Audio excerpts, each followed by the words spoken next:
Snow consists of separate snowflakes that are actually independent on their own. They cling to each other, but they are not intrinsically one. In contrast, water is one entity. Although it consists of droplets, each drop joins with another and they become one body of water.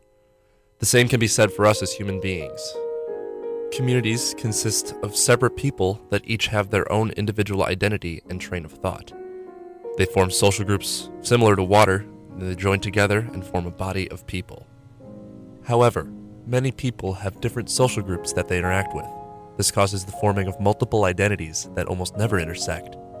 My identity as an athlete and lover of sports almost never coincides with my identity as a gamer and all-around nerd.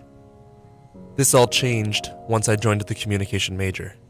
When I was young, my mother would always tell me to actively listen to who you're speaking with, because oftentimes I'd be caught passively listening and giving small grunts and lifeless head nods. I was listening just for the sake of listening. I wasn't listening for the sake of interpreting and responding. Early on, I'd realized she'd already gotten me started on being an effective communicator, which is what the core of the communications major preaches. However, my parents both controlled what forms of media I would be able to consume and gave me little to no control over the environments I wanted to be surrounded with. I did not know how to craft who I could be. I did what I was told and reacted rather than being proactive.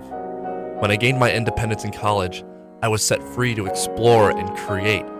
And while I'm still influenced by my surroundings, I spend more time with internal reflection.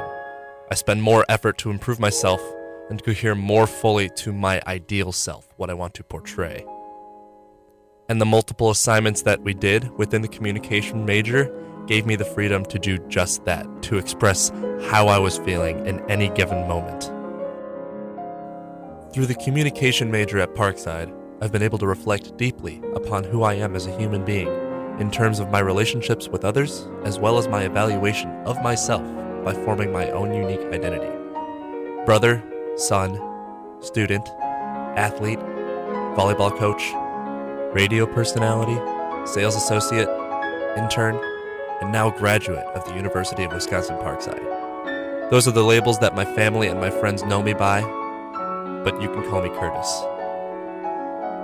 Life is full of firsts, whether it be your first words, first kiss, or first car.